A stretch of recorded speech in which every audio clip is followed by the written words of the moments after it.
Okay, welcome to Books at the Bottom of the Stairs. This is another version from the camp. We're in our third week of August now, and just picked up this book at the local general store. And this is my reading supply right now.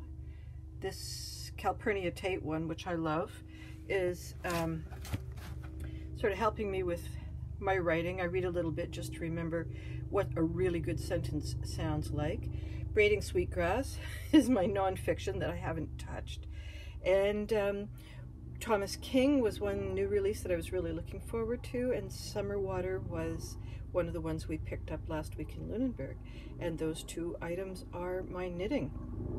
So I'm just going to take you on a little sort of event by event thing over the course of the week.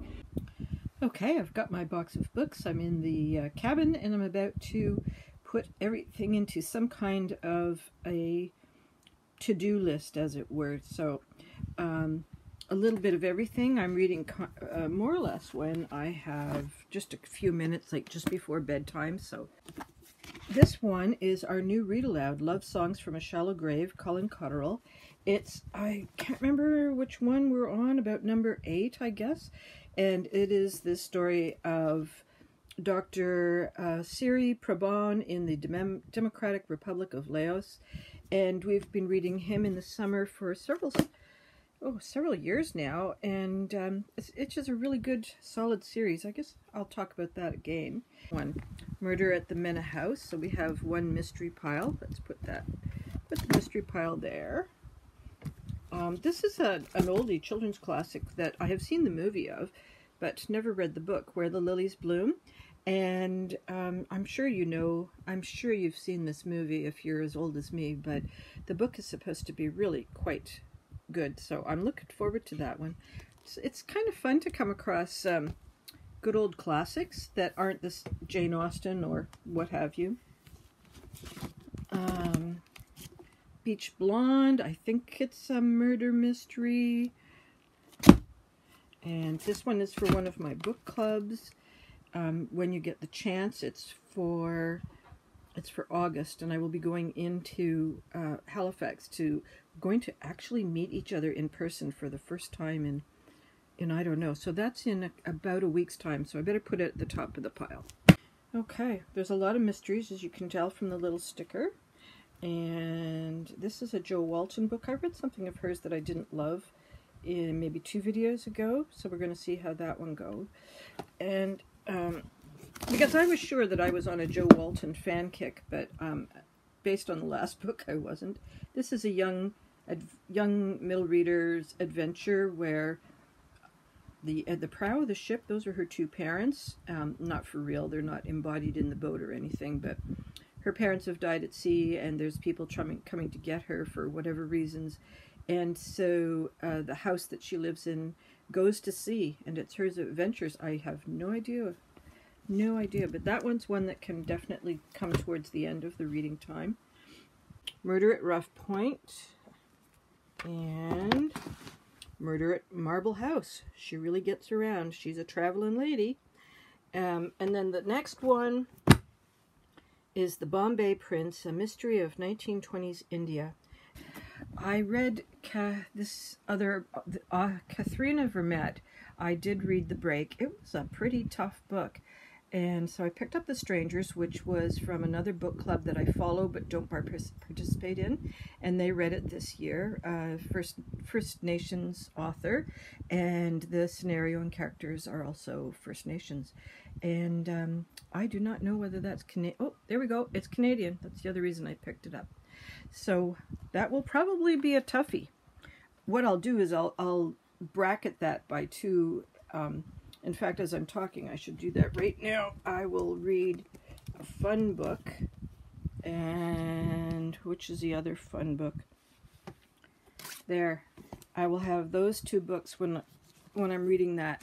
I'll do them all 3 sort of together, so that way I don't get overwhelmed by The Strangers.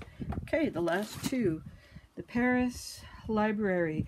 I believe this is a story about a bookshop, a library bookstore kind of combo in Paris just before the Nazis overtake, and I think they get involved in the resistance in some fashion, and they're using the bookstore, so I think it's more like a historical drama.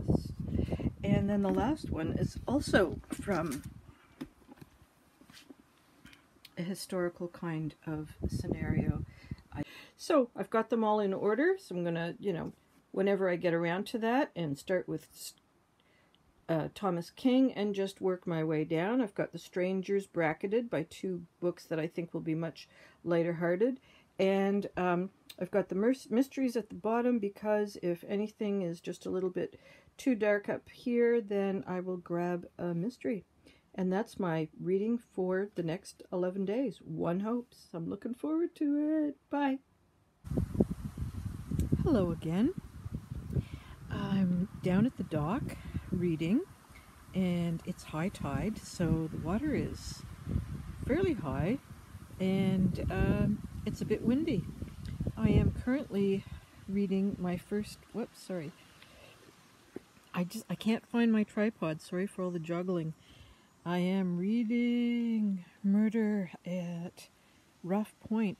Turns out Alyssa Maxwell has 2 series, and the protagonist in this one is a young lady called Emma, and she is related to the Vanderbilts, 1860s kind of thing. So the author is using I guess it's called the Golden Age in America, with all the wealth that was being accumulated by the robber trade barons and so on. And Emma has, in previous novels, solved a couple of murders, and there is another one happening. And the characters include Edith Wharton, for those of you who like to read old classics. Edith Wharton, of course, is an author of some renown. And I didn't realize this, but she was actually a fairly wealthy lady. So anyway, she features in the book, and we've got an interesting plot where her father was a painter, and he pulled some kind of a fraud forgery stunt in Paris, and they've come back to Newport, USA, trying to avoid the consequences of that bad idea.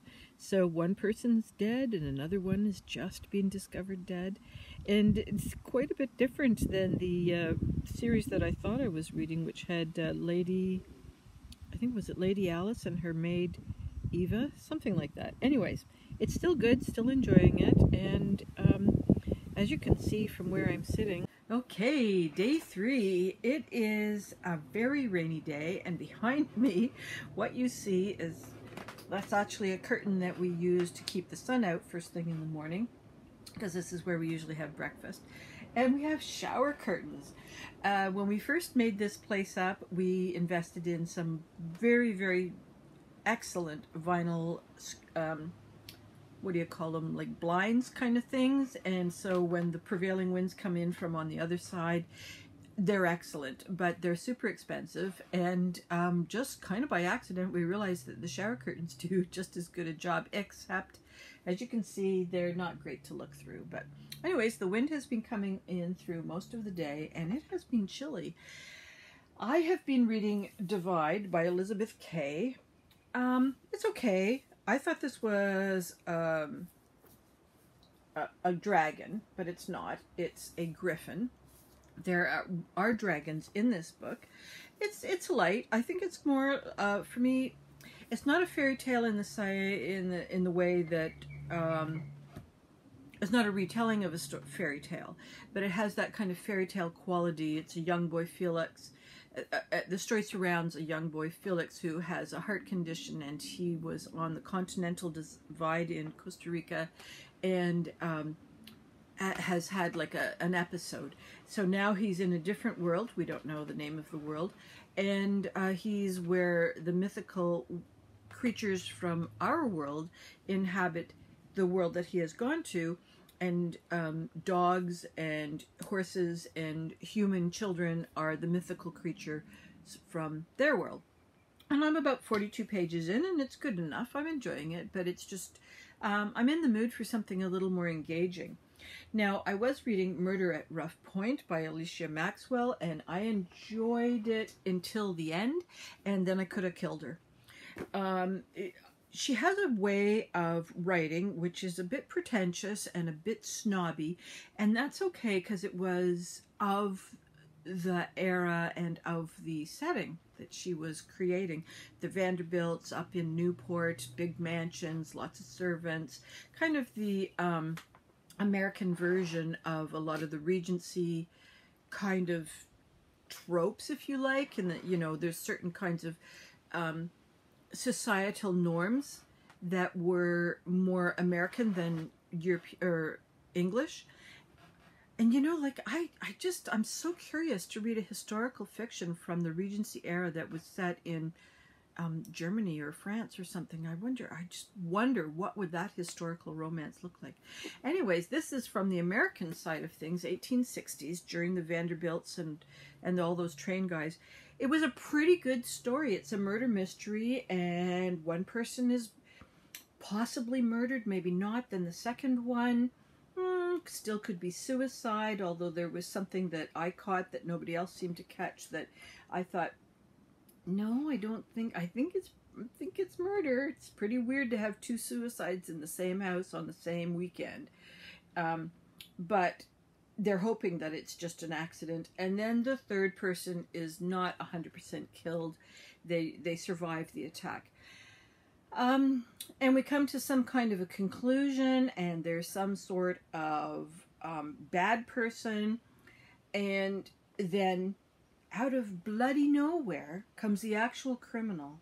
There's been so much effort put into defending the servants and the people that are not the main players of the story, that, you know, like these people would have no reason for such and such a thing to take place. Well, just sort of like out of the mists of time and Hercules, along comes the long lost illegitimate son, who's not the illegitimate son, and I was so angry at the ending. I was so angry. It was just one of those moments where you just think, it was just kind of lazy. It was a lot lazy. And I liked it right up till then. Anyways. Okay, it's the end of a day of a lot of reading. The Women in the Castle was very good, by Jessica Shattuck. And I had a lot of ambivalence about not so much going into this book, but as I was reading it, certain really bizarre things started to happen for me personally, because it's a story of Marianne. She comes from the privileged Prussian background, and her husband was involved in a plot to assassinate Hitler, and it went wrong. And so he was consequently executed, as was her boyfriend, not her boyfriend, her boyhood friend Cornelius. And he had a wife, and she was pregnant. Maybe the baby was born. Anyways, they predicted, they had a plan for if things go wrong, and one of them was that Marianne would get all the surviving family members of those who had been executed in this plot and tried to give them a life after the war, because they were planning ahead. So that's her task. She's got this great big castle. It's in a fairly remote part of Germany. It's a pretty crappy castle as that goes. No running water, any of those kinds of things. And she manages to find two of the women. One who is the wife of her childhood friend, and the other who is kind of on the periphery of the people who were on the resistance. And everybody has secrets. Everybody has things that they're not letting the other person know. And one of the things that Marianne is making an assumption of is that these women and their children are very much in sympathy with their husband's political attitudes and beliefs and sacrifices and so on. And so what she comes to realize over time is that's not necessarily the case. And that's kind of what the story is all about. Marianne coming to terms with her sort of lack of insight in human nature, and but also in the face, like, that friendships develop anyhow, in the face of not having similar political systems or what have you. But the thing is that Marianne never bothers to ask. She just makes massive assumptions. She's a very black and white kind of a lady, and she operates on impulse, and she operates on assumptions. And there's an awful lot of things that people just don't want to talk about, because life in Germany, there was some parts of it that were pretty good in the early stages. The economy started to boom as the war started to go forward, but as time went by and more men were dying, and the infrastructure that the Jewish population and let's just say like Polish people who had been part of the infrastructure for Germany, as these people are being removed from society, then we've got more and more gaps in how the flow of merchandise and food and all the rest of it goes. And one of the reasons I'm filming to you in the dark is that we've had 2 days of very poor sunshine, so our batteries are running very low. And I'm speaking to you from 2 different battery-operated lights. One of them is a motion light, motion-sensitive light, and I wasn't moving. Okay, I liked the book and I didn't like the book. There were 2 things that I liked about the book. One was Marianne herself and her kind of just almost belligerent faith in the face of not asking the right questions at the right time, and yet still trying very hard to do the right thing. And there was a second part that I didn't like, which was kind of the back and forth time structure. We end up going from, in some parts, 1918 kind of period to 1923, 1938, 1945, 1950, and then we leap to 1991. And it was the parts in 1991 that I wasn't so crazy about. At that point, children have gone off to America. I mean, everybody's lives has managed to recuperate in one fashion or another. The children and the grandchildren are now part of the storyline, and I need to wave in front of that light. Okay, and that part didn't interest me that much. In a way, I was interested in what happened to the kids. But so, you know, true confessions. My family was part of the occupation of German troops in Holland, and you know, bygones have to be let go of. But there was just every once in a while there was a note that came through in the text where they would be quoting the propaganda of Hitler, or they were talking about Kristallnacht, and just there were just moments every so often that were kind of part of my family's history that not a good memory. And yeah, so once in a while I'd come across something, and I would have to work really hard to let bygones be bygones. It's like, yeah, oh no, this thing's like ages old, right? And yet there are times when I really understand the whole problem of people holding grudges over history. Nothing happened to me. Everything happened to my parents and my grandparents and so forth. And while they weren't as bad as what happened to other people by a long shot, that doesn't mean that there wasn't a fair amount of suffering. And there's some kind of term for like generational trauma, I think it is, where you know, because of the trauma that the parents experienced during whatever the event might be, there's in some fashion it's passed on to the kids. So I worked very hard as a kid to just like not take that on. Not that I knew what I was doing, but just, you know, realizing that different country, different time, different politics, and so on. So it's, but like, as I say, there were just moments in the text and in the description of what was happening in Germany and so forth that just reminded me of the stories and the sorrows of my family. So that was the part that I didn't love. She did a good job, obviously. I mean, if she hit my triggers and I had to think about these things, she was telling a good story, wasn't she?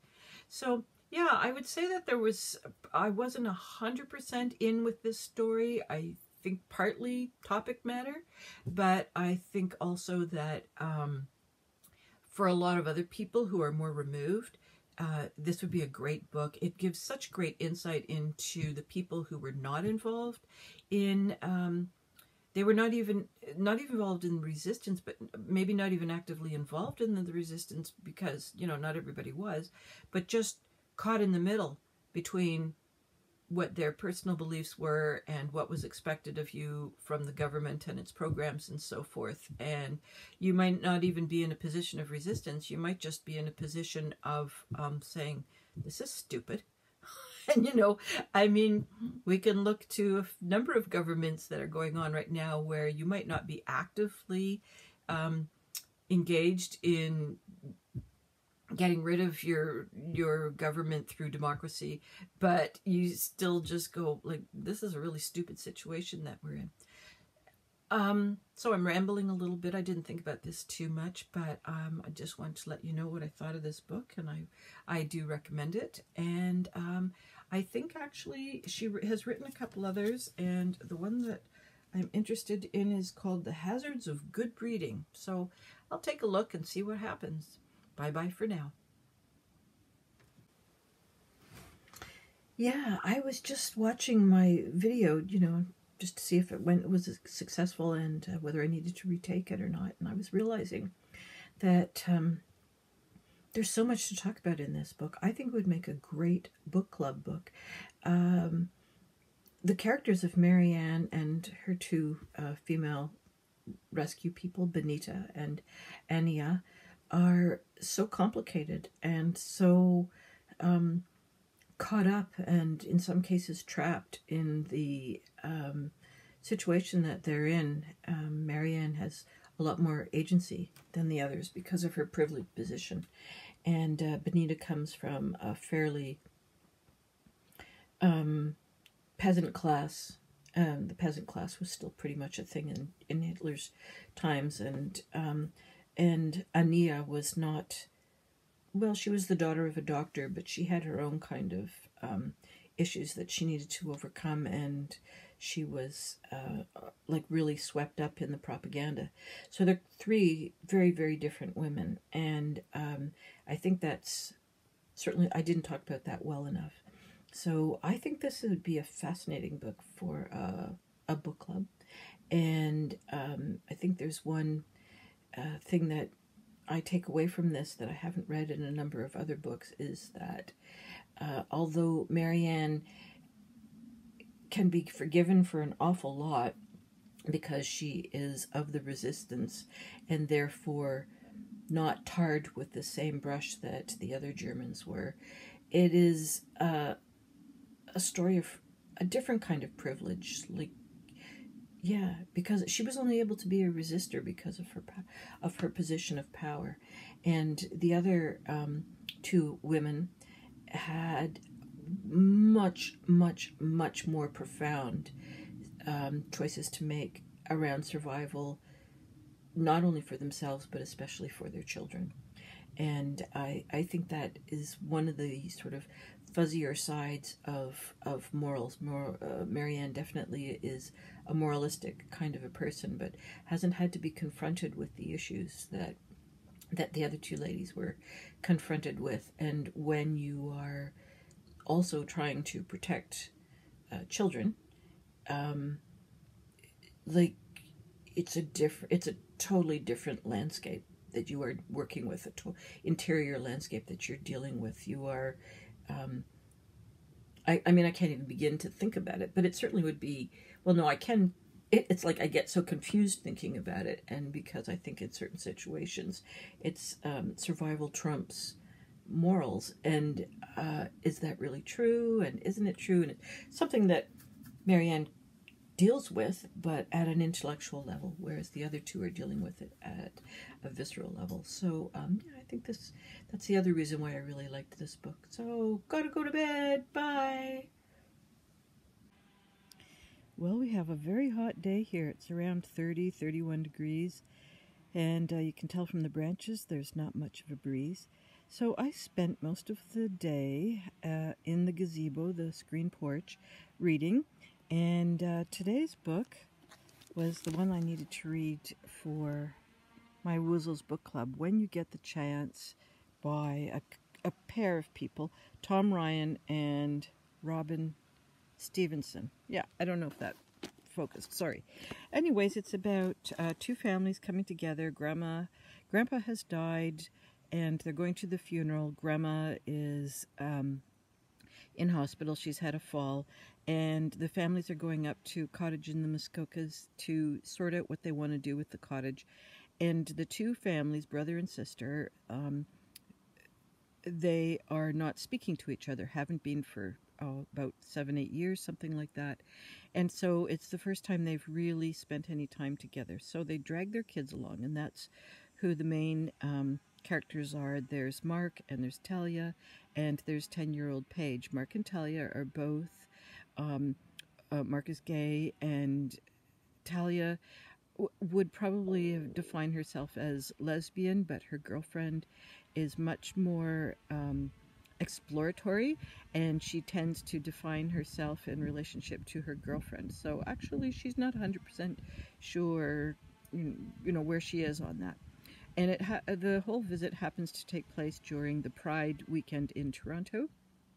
Mark is determined to get there and have a laugh. He just cannot wait for the party that's ahead of them.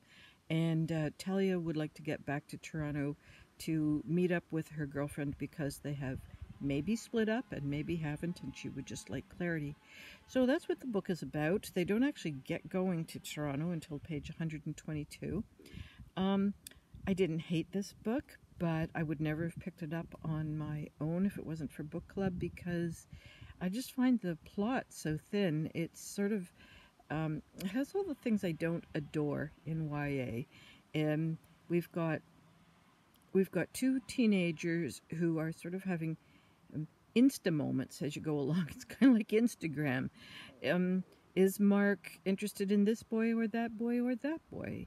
Is Talia in relationship with Aaron or not? Or yes or no? Grandma and Grandpa, there are issues around that. Decision, no decision.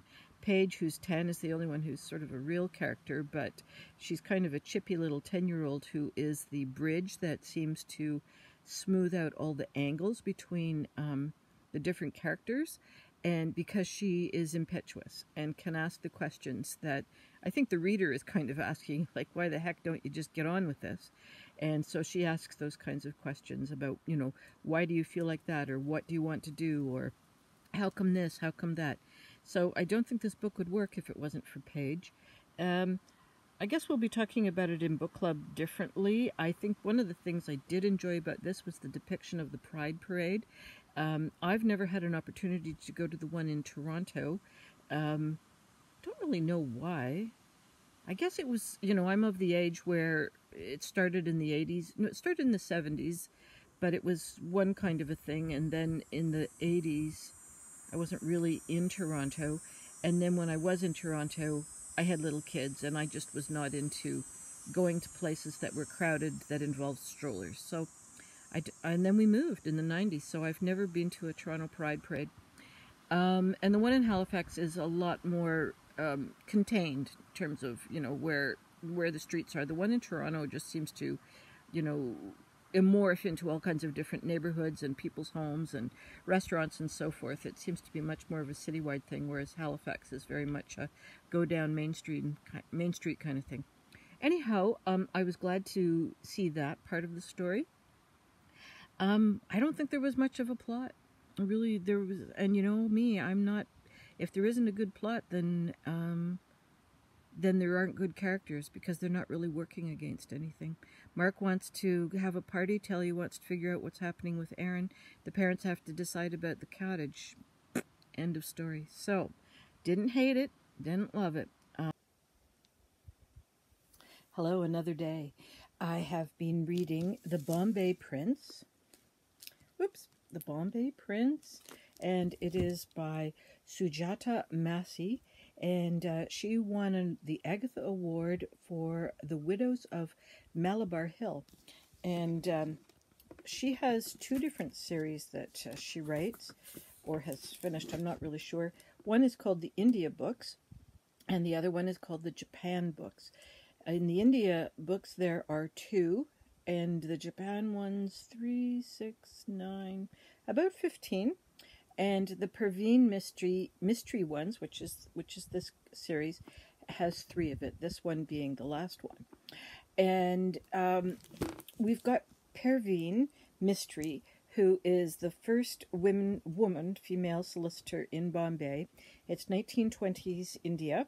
It's before independence. It's that time where Mahatma Gandhi is starting to, well, not really starting, he's pretty established as someone who is advocating for independence. So in this story, we're seeing some unrest between the different factions between independents and non-independents because the Prince of Wales has come for a visit.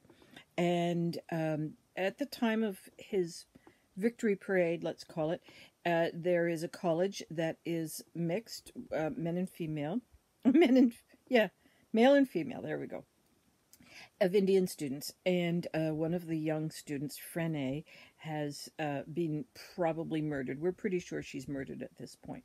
And Parveen is not necessarily trying to solve the mystery.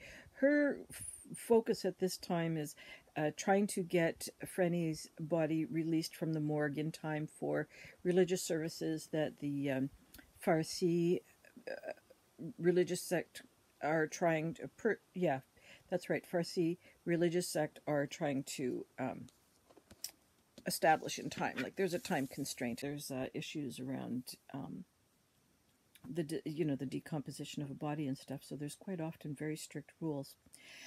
So that is her role, but she is en route to trying to help the family with this. Yeah, uncovering just bits and pieces of a story that's not. It's just not clear why Frene was probably murdered, and I mean, yet there is still the sense that maybe it was just a terrible accident, but she's starting to think maybe not.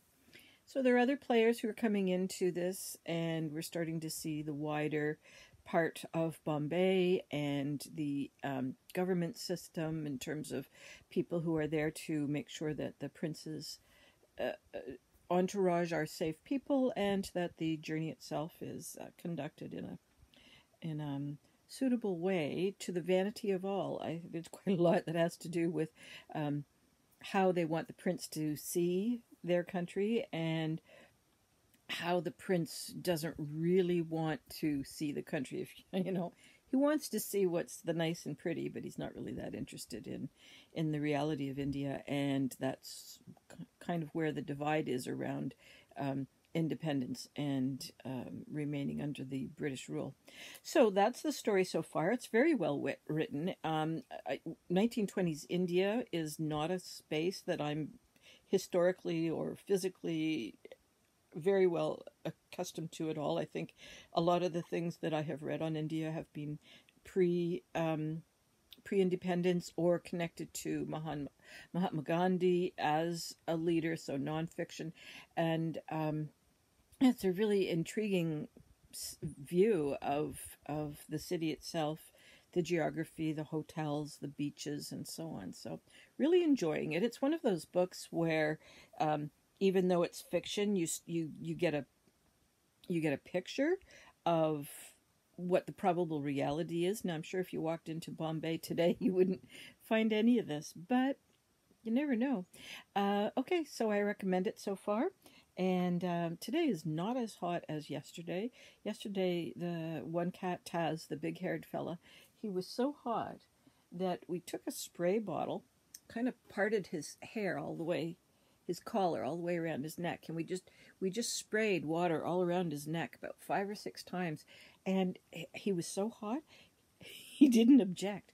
And then at a certain point he was still really panting, so wanted to get under the flooring of the deck. The gazebo. But then Steve had a brilliant idea and took him down to the dock where the tide was out, and he was able to rest in the wet, cool grass. This is the last day of this little project, and then I'm going to start editing. So my last book that I'm reading at the moment is The Paris Library, and it is by Janet Skelsine Charles, and we're in the time of 1938 to 1945, but we also time travel to 1983. Our main character, Odile, was in the American Library during World War II, and we're getting her experiences. And her brother is in the forces, and boyfriend is in the forces as well. Oh no, he's in the police. He's been given sort of what do you call that, like special duty thing. And then she marries somebody, and she ends up in the middle of Montana. And there is a neighbor girl. This is back that we've moved on to 1983, whose mom has passed away. And that's where I am, sort of in the, I guess, about 1/3 done this book. I'm enjoying it. Yeah, there's nothing, it's not a real sparkly book. It's just a nice, good read. It's the kind of thing you'd like to read, when there's not a lot of demands on your time. I think this would be like a good airplane book. Yeah, you don't have to really try too hard to get through this, so it's good enough for now.